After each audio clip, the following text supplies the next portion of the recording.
Finally India is replied and replied very strongly, strike हो गई। हाँ मतलब और इसमें जो इंडिया ने रिप्लाई किया है ये कुछ इंडियंस के लिए भी सेटबैक लग रहा है। मतलब कि पहलगाम अटैक हुआ जिसमें काफ़ी जो मासूम हिंदू थे उन पर गोलियां चलाई गई और सीधा सिर पे मारा गया, पैंट उतारी गई, धर्म चेक किया गया, कलमा पढ़ने को कहा गया। और ख़ास बात ये थी कि बीवी और बच्चों के सामने जो मेल है उसको मारा गया, जिस वजह से ये जो ऑपरेशन का नाम भी दिया गया है, मतलब उसमें भी क्या एक शक्ति है, क्या एक ताकत है, ऑपरेशन सिंदूर ये दिया गया, कैलकुलेटेड है। अब मुझे ये लगता है कि कुछ समय के बाद, क्योंकि अभी तो जस्ट स्ट्राइक हुआ है, कुछ समय के बाद शायद जो एनालिटिक्स निकले, फिर कुछ समझदार लोग जो है हमारे लेफ्ट लीनिंग जो लोग जो है सो कॉल्ड लेफ्ट लीनिंग लोग जो है वो निकल कर आए कि सरकार ने जो ऑपरेशन है उसको भी सेक्युलर नहीं रहने दिया, ऑपरेशन सिंदूर नाम दे दिया, तो ये भी गलत कर दिया। ये भी कुछ निकल कर आएंगे, अभी तो वो बोल नहीं सकते। कुछ टाइम के बाद कुछ आर्टिकल जो है द हिंदू में, इंडियन एक्सप्रेस में निकल कर आएंगे कि ऑपरेशन ये नाम क्यों रखा गया इस ऑपरेशन का। लेकिन ऑब्वियस था इस नाम के अलावा और क्या ही नाम रखना चाहिए था। जब जो अटैक है वो अगर रिलीजियस ग्राउंड पर हुआ है तो यहाँ पर ऑपरेशन का नाम भी यही रहना ये तो स्वाभाविक था। और उसी के साथ ये भी काफ़ी कमाल की चीज़ लगती है कि रविश कुमार, अभिसार शर्मा, ये सब जो लोग थे इतने समय से रोज़ पूछ रहे थे अपने वीडियोस के ज़रिए कि सरकार कर क्या रही है, ये आ गया। मतलब ये आप समझ रहे हो कि जैसे ट्विटर पर काफ़ी लोग जो है अब सरकार मुंह तोड़ जवाब देगी, कॉन्फिडेंस जो था सरकार के ऊपर, लोगों को कॉन्फिडेंस था, जो देश की बात करते हैं, जो नेशनलिज्म की बात करते हैं, उनको कॉन्फिडेंस था, तो वो रोज़ ये कर रहे थे कि आज सरकार जो है जवाब देगी, आज सरकार जवाब देगी।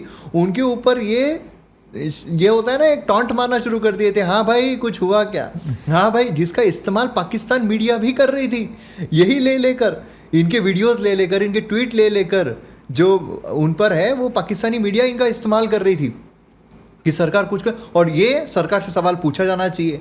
इतनी खुफिया जो चीज़ें होती है, इतनी जो सिक्रेटिव चीज़ें होती है, सरकार क्या खुलेआम बोल देगी?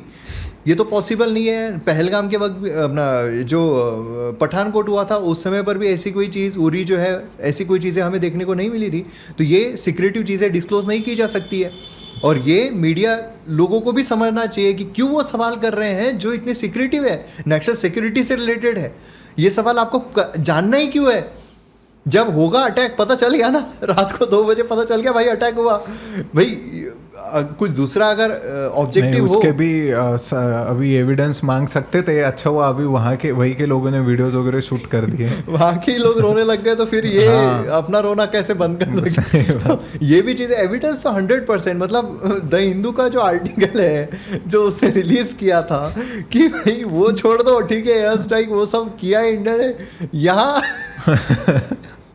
वो लिखता है हिंदू आर्टिकल में कि 3 इंडियन प्लेन्स, मतलब जब एक न्यूज़ आई थी कि उड़ता उड़ता पाकिस्तान का, मैं वो पाकिस्तान का चैनल तभी खोल के देखा कि इंडियन प्लेन, वो जो चैनल मैं देखा बताया कि राफेल गिरा है, फोटो ड्रोन की है और वो ड्रोन भी कैमिकाज़े ड्रोन है, जो मतलब खुद का ही काम होता है कि स्ट्राइक करके फुट जाओ उसको ये बोल रहे कि हमने मार गिरा है, हमारे शहीदों ने मार गिरा है, हमारे शहीदों ने मार गिरा है। Coming back to the Hindu वाला रिपोर्ट, द हिंदू ने बोला है कि इंडिया के जेट गिरे।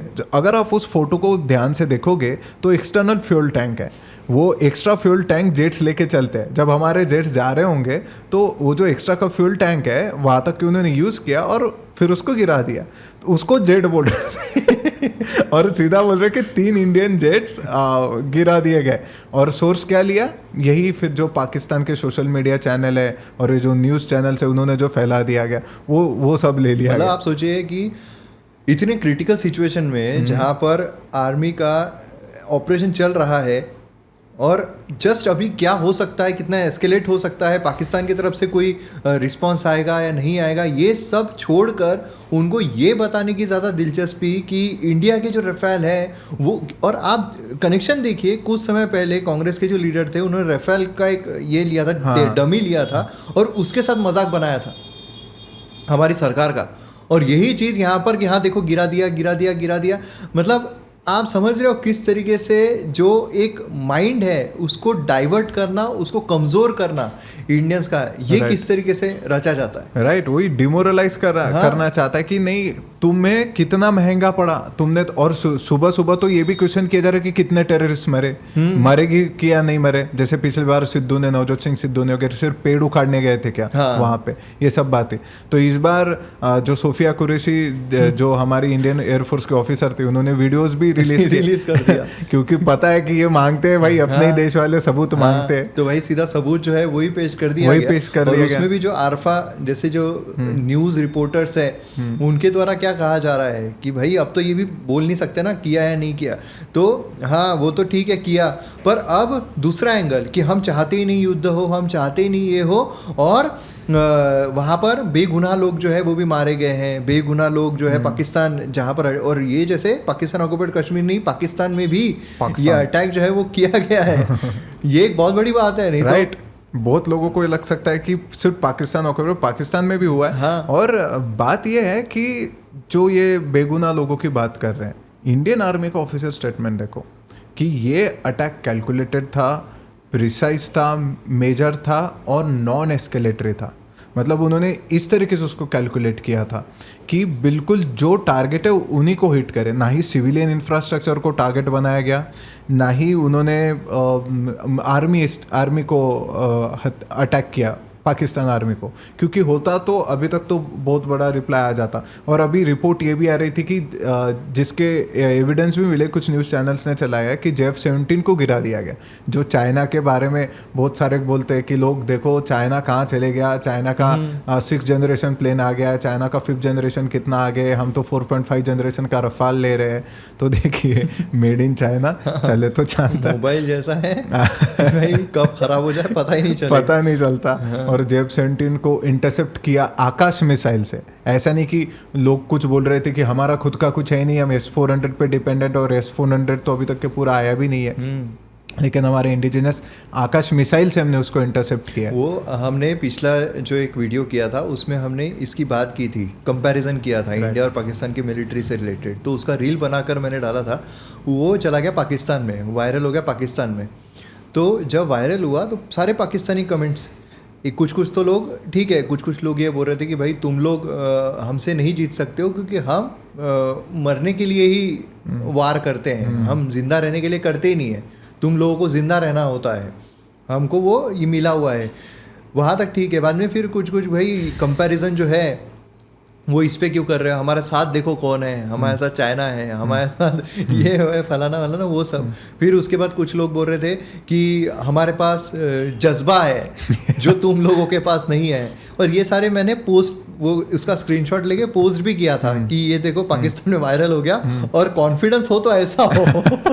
और वो जब से ये शॉट पड़ा है अभी, तब से वो पूरा कमेंट सेक्शन ही बंद है, नहीं तो हर वक्त कमेंट चल रहे थे उस पर कंटिन्यू, पाकिस्तान की तरफ से बंद ही हो गया कमेंट। मतलब जज्बा भी देख लिया उन्होंने कॉन्फिडेंस भी देख लिया, उन्होंने जो मिलिट्री इक्विपमेंट्स है उसका भी स्ट्रेंथ देख ली, अब बचा ही क्या फिर। लेकिन यहाँ पे हमारी जो अभी जो स्ट्राइक किए गए उसमें स्कैल्प जो है ये बेसिकली यूज किया गया, हैमर बॉम्ब्स ये सब, तो इसके पीछे क्या कारण हो सकता है? तो सबसे पहले तो यही है कि ये प्रिसीजन स्ट्राइक्स के लिए यूज़ किया गया। ये जो स्काल्प मिसाइल है ये किसी भी वेदर में काम कर सकता है, और ये स्टिल्थ ऑपरेशंस के लिए, मतलब बिना किसी को खबर लगे, खुफिया वाला चल सकता है, जज्बा वाला को भी पता नहीं चलेगा मैं जज्बा ऐसा। तो स्काल्प मिसाइल उस तरीके का है, किसी भी वेदर में काम कर सकता है, GPS के साथ काम कर सकता है, इंडियन नेविगेशनल सिस्टम के साथ में, दोनों जब मिलके, और फिर इतना ही नहीं, उसके बाद में टेरेन मैपिंग, टेरेन से भी वो इनपुट्स लेता है। ये स्काल्प मिसाइल में एक टारगेट इम्प्रिंट किया जाता है कि ये फोटो उसमें डाल दी जाती है, ये टारगेट आपको प्री गाइडेड वाला, या प्री गाइडेड होता है, और वो फोटो फिर वो इंफ्रारेड रेडिएशन से वो देखता है कि हाँ इसकी और इसकी मैच हो रही है, और फिर वो अटैक होता है, फिर वो जो मिसाइल है वहाँ पे जाके लगता है। वेदर का कोई नहीं, और किसी भी सिचुएशन में जाके मार कर सकता है। और उसके बाद में जो स्टेशनरी ऑब्जेक्ट्स है, क्योंकि यहाँ पे जो टारगेट्स थे वो स्टेशनरी थे, मूविंग टारगेट्स नहीं थे, तो स्टेशनरी इसके लिए स्काल्प बहुत अच्छा माना जाता है। फिर जो हमारा हैमर भी है उसका भी वही है, हैमर की वो INS और GPS के साथ में वगैरह काम करता है, लेकिन सबसे बड़ी चीज़ है कि वो जैमिंग उसमें हो नहीं सकती। बहुत सारे बॉम्ब्स होते हैं, ड्रॉप करने जैम हो सकते हैं, लेकिन वो जैमिंग उसकी हो नहीं सकती। इसलिए फिर हैमर यूज़ किया गया कि अगर कोई उनके इक्विपमेंट्स है भी कि जो एयर डिफेंस सिस्टम है, तो वो जैम कई बार हो सकता है, लेकिन ये जैम नहीं हो सकता। तो that is why these systems were use. और उसके बाद में कैमिकाज़े ड्रोन्स भी हमने यूज़ किए, जिसको गिरा के वो बोल रहे थे कि भाई राफेल गिरा दे शहीनों ने, तो वो चीज़ है। जैसे यहाँ पे जो स्ट्राइक किए गए हैं वो पाकिस्तान और पाकिस्तान ऑक्युपाइड कश्मीर दोनों जगह किए गए हैं, अलग अलग जगहों पे स्ट्राइक हुआ है। तो जो भावलपुर है ये क्यों, मतलब ये किस वजह से चूज़ किया गया? मसूद अज़हर जो जैश ए मोहम्मद का फाउंडर है, कहा जाता है कि उसका बर्थ प्लेस वही है भावलपुर, और उसकी कैंप्स वहाँ पे मदरसा है, 18 एकड़ की जगह पे वो पूरा स्प्रेड आउट है। वहाँ पे इंटरमीडिएट इंफ्रास्ट्रक्चर भी हम जो आर्मी ने वगैरह जो हमें फोटोज, मतलब ये जो स्ट्राइक हुआ है बेसिकली जो ये मस्जिद ये सारी किस पे हुआ है? वो पूरे जो वहाँ का जो टेररिस्ट ट्रेनिंग कैंप था, मतलब पर्टिकुलरली उन्होंने टारगेट किया है जो टेररिस्ट कैंप्स है, सिर्फ वही वाले किए वही। अब ये मतलब जो इनके द्वारा कहा जा रहा है, जैसे कई सारे आए हैं ना, मस्जिद जो है वो वहाँ पर अटैक हुआ, ऐसे ऐसे सब आ रहा है। तो ये जो पाकिस्तानी लोग हैं उनके द्वारा जो कहा जा रहा है, जैसे आर्मी वाले ने भी कहा कि भाई छोटी बच्ची जो है वो भी मौजूद थी, तो मतलब कैसे कॉन्ट्राडिक्ट हो रहा है? एक तो जो लड़कियां हैं उनको अलाउ नहीं होता है वहाँ पर, और अब कैसे फिर छोटी बच्ची वहाँ पर अवेलेबल थी जहाँ पर स्ट्राइक हुआ? एक्चुअली जैसे आईसिस में भी हमने देखा था कि बच्चों को वहाँ रखा भी जाता था, और वर्ल्ड ओवर टेररिस्ट कैंप में बच्चों को रखा भी जाता है और उनके साथ में गलत कृत्य भी किए जाते हैं। जैसे हमने अभी पिछले पॉडकास्ट में एक बुक के बारे में बात भी बाहिस्ती जेवर के बात की थी कि माइनर्स के साथ में कैसा सेक्सुअल रिलेशन, तो वो तो बात इनके करने की औकात है ही नहीं। सबसे पहले कि ये लोग human rights, child rights, women rights, इसकी तो बात करें ही ना। और ऊपर से जो ये मसूद अज़हर था, ये कहा जाता है कि ये ओसामा बिन लादेन की ब्लेसिंग्स लेने उससे मिलने गया था, और फिर उसने वहाँ पे जो अपना पूरा सेटअप जो है किया था। वहाँ पे कुछ ही माइल्स दूरी पर आर्मी के कैंटोनमेंट भी है भावलपुर के पास, जिसके बारे में कहा जाता है कि वहाँ पे न्यूक्लियर फैसिलिटी भी है। मतलब ये आप सोचिए कि एक टेररिस्ट कैंप आर्मी कैंटोनमेंट के बाजू में ही बन रहा है, और उसमें ऐसा आर्मी कैंप जिसमें न्यूक्लियर फैसिलिटी भी हो सकती है, और ये हमसे सवाल पूछ रहे हैं कि आप कैसे अटैक कर सकते। अटैक तो आपने ही करना चाहिए था, आपके बाजू में ही ये जैसे मोहम्मद होना नहीं चाहिए। और जो फिर इंडियन एयरलाइंस की प्लेन हाईजैक की थी, इसको मसूद अज़हर को रिलीज़ करने के लिए की गई थी ना। तो इसमें ये भी कहा जाता है कि मसूद अज़हर की फैमिली के बहुत सारे लोग उसमें मरे हैं। तो अगर आपको पता है कि अगर वो बच्ची होगी भी वहाँ पे, तो इनकी फैमिली की कोई होगी नहीं। फिर दूसरी तरफ वो तो ठीक है, पाकिस्तान मिलिट्री उनके द्वारा कहा गया, लेकिन फिर ये जैसे आरफा जर्नलिस्ट है, इनके द्वारा कहा जाता है कि मासूमों की वहाँ पर जान गई है। तो यहाँ पर पहलगाम जो है वहाँ पर क्या हुआ था? वही तो, वहाँ पर उन लोगों ने क्या बंदूकें उठाई हुई थी? तो ये सारी चीज़ें जो है ये इस तरीके से क्या होता है ना, मुझे एक चीज़ समझ में नहीं आती है इन लोगों की, ये सभी जितने भी लोग हैं, ये सब लोग जब उधर से हमला होता है तब रिलीजन नहीं है, रिलीजन नहीं है, रिलीजन नहीं है, रिलीजन नहीं है, ये सब चीज़ वो और इंटेलिजेंस फेलियर है ना। हाँ। इंटेलिजेंस फेलियर है, मोदी की गलती है, ये है वो है, ये बोलते रहते हैं। और फिर जब काउंटर, और फिर मांगते रहते हैं 14 दिनों तक, ये मांगते रहेंगे कि क्या कर रही है सरकार, क्या कर रही है सरकार, क्या कर रही है सरकार, क्या कर रही है सरकार। और फिर जब हो जाता है तो सरकार तो कुछ नहीं है। आर्मी जो है बहुत अच्छा काम किया, आर्मी ने तो बहुत, आर्मी ही करने वाली है ना, आर्मी ही करने वाली है ऑब्वियसली। पहले अगर हम देखते हैं 2014 से पहले डिफरेंस क्या था, तब भी आर्मी उतनी ही सक्षम थी, तब भी हमारे पास जो हम कैपेबिलिटीज़ है हमारी उतनी ही सक्षम थे। लेकिन क्यों काउंटर, हमने कभी सुना नहीं ना काउंटर इस तरीके से कभी हुआ है, इस तरीके से जवाब दिए गए हैं। क्यों? सरकार की तरफ से जो रिस्पांस है वो नहीं मिल पा रहा था। कितने आर्मी लोगों ने ये माना है कि हमको पहले खुली छूट नहीं थी, हमको पहले बार बार लेना पड़ता था कि भाई तुम मार रहे हो हमको, ये मार रहा है फिर भी शांत रहो, कुछ मत बोलो, अरे भाई गोलियां लग रही है कुछ मत बोलो, कुछ नहीं कर सकते हो। आज है सीधा रिटेलिएट कर सकते हैं, एक गोली आ रही है हमको पूछने की जरूरत नहीं है। और सिर्फ रिटेलिएट नहीं कर सकते, एक चीज़ ये यहाँ पे हमको जो चेंज देखने को, एक जो सबसे इंपॉर्टेंट चीज़ हुई कि इंटीग्रेशन तीनों कमांड्स में देखने को। हाँ, जो चीफ ऑफ डिफेंस स्टाफ हमारे हैं, और सिर्फ डिफेंस स्टाफ्स नहीं है, यहाँ पे अब इतना प्रिसाइजली जो इंटेलिजेंस के ऊपर क्वेश्चन कर रहे थे, हमारे एजेंसीज के ऊपर क्वेश्चन कर रहे थे, अब उन्होंने तारीफ भी करनी चाहिए कि इतने डीप में कहाँ पे टेररिस्ट कैंप्स लोकेटेड है, उनको कैसे अटैक करना है, मसूद अजहर वहाँ पे है या नहीं, एग्जैक्टली ये सारी चीज़ें उनको पता है, वहाँ से वापस आने का रास्ता उन्हें पता है कि रडार्स कहाँ है, कहाँ सिचुएटेड नहीं है, पूरा रिकग्नाइजेंस, पूरा सर्वे उनके पास अवेलेबल था। तो मतलब सिर्फ यहाँ पे तीनों जो हमारे विंग्स, तीनों सिर्फ फोर्सेस नहीं है वहाँ पे, यहाँ पे इसरो, सैटेलाइट्स, साइंटिस्ट, कितने सारी इंटेलिजेंस वाली, हमने कितने तो भी सैटेलाइट्स हमने यूज़ किए होंगे। अभी बीच में ही एक रिपोर्ट भी आया था कि सिर्फ जम्मू एंड कश्मीर के लिए ही अराउंड 150 सैटेलाइट्स इसरो लॉन्च करने वाला है। मतलब पूरी हर जगह आंखें रहेंगी हमारी डिफेंस सिस्टम की। तो ये भी इंटेलिजेंस की जो बात बोली है ना आपने, इतनी सटीक बोली है। मेरा यही बोलना है कि आप अगर क्रिटिसाइज कोई चीज़ को कर रहे हो, किसी भी इंस्टीट्यूशन को कर रहे हो, क्रिटिसाइज कर रहे हो, लेकिन फिर जब उसी इंस्टीट्यूशन के द्वारा कुछ किया जाता है तो आप उस इंस्टीट्यूशन से नजरें क्यों फिरा रहे हो? आप अभी तक कर रहे थे ना इंटेलिजेंस फेलियर, मोदी, फिर आज आपके मुंह से एक भी ट्वीट क्यों नहीं निकल रहा है?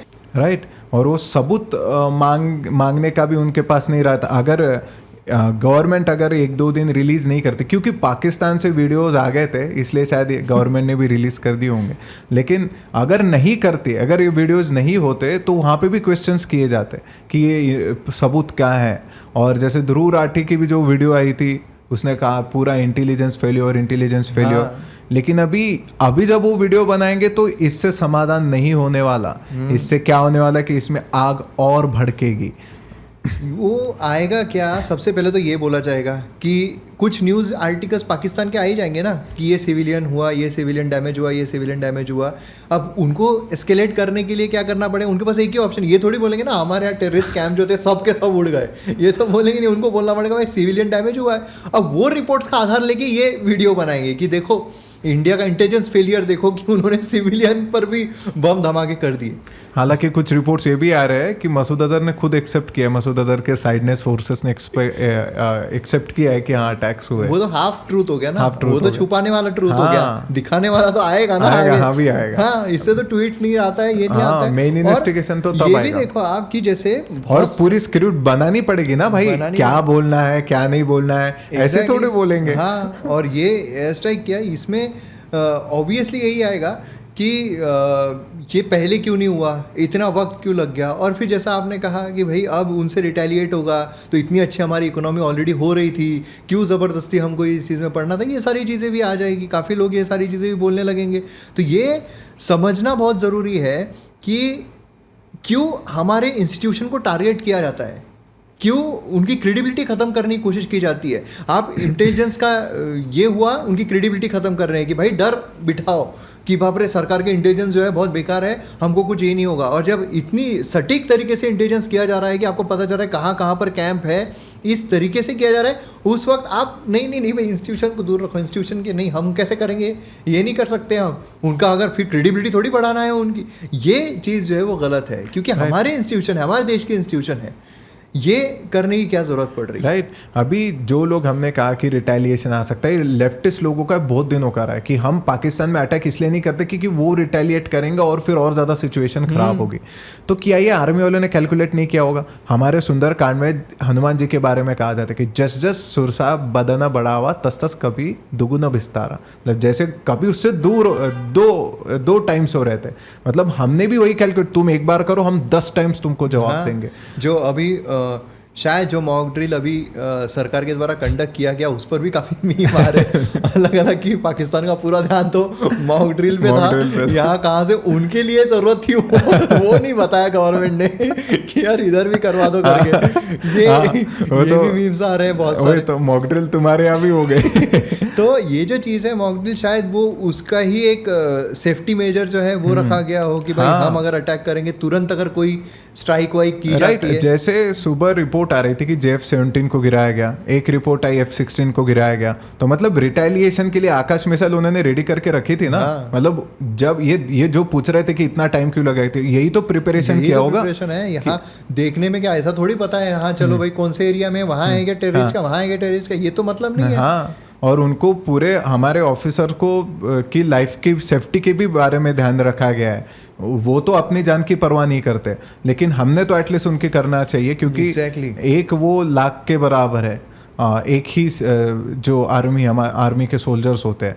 तो सारी सिचुएशन कैलकुलेट की होगी, फिर इकोनॉमी पे क्या इम्प्लीकेशंस आ सकते हैं, फिर इकोनॉमी को कैसे स्टेबल करना है इन केस अगर कुछ हो जाता है, तो इन्वेस्टमेंट को कैसे फ्लो रखना है। तो बहुत सारी सिचुएशन होती है और हम हमारे हिसाब से जवाब देना ही सबसे योग्य होता है, किसी के कहने से और उकसावे में आके जवाब नहीं, जो वो तो सरकार देती है। मेरे को तो लगता भी नहीं कि इन लोगों का सरकार जो इन लोगों के वीडियो से कुछ भी फर्क भी पड़ता है अब, क्योंकि अब 10 साल से ज़्यादा हो गए हैं। सरकार को भी पता है कि ये लोगों की सोच कहाँ तक है और कहाँ तक ये सोच सकते हैं और कहाँ तक क्रिटिसाइज कर सकते हैं। तो वो तो ठीक है, लेकिन मेन है कि जो आज जो यूथ है, मतलब समझ लो जो अभी टीन्स में है, उनके दिमाग पर क्या असर पड़ता है ना, कि सरकार कुछ भी नहीं कर रही है। देखो मजाक, मतलब क्या होता है ना, एक पोलराइजेशन इंक्रीज होता है इससे। जो नफरत है ना, वो ये लोग किस तरीके से फैलाते हैं कि भाई अगर तुम बोल रहे हो, तुमको ये लग रहा है ना, तुम्हारे दिमाग में अगर लग रहा है कि सरकार कुछ मेजर लेगी, मैं देश के लिए चाहता हूँ कि सरकार कुछ मेजर ले,